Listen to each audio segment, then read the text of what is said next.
wabarakatuh.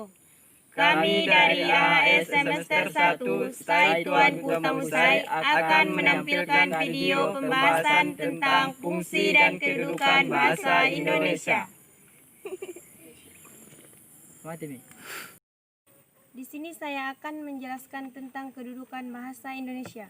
Kedudukan bahasa Indonesia itu adalah fungsinya sebagai bahasa nasional dan bahasa resmi negara. Dan kedudukannya sebagai bangsa nasional, bahasa Indonesia itu berfungsi sebagai sarana pemersatu berbagai suku bangsa dan sebagai sarana komunikasi antar daerah dan antar budaya.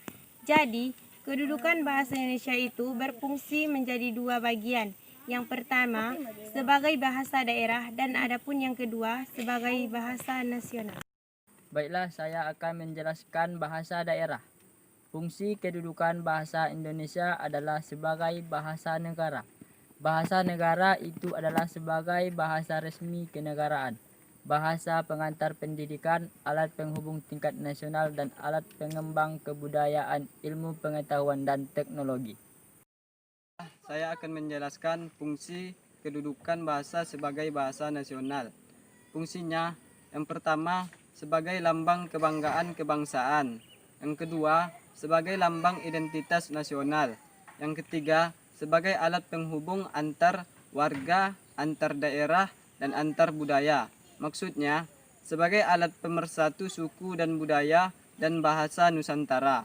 Dan yang terakhir, alat pengembangan kebudayaan itu pengetahuan, teknologi.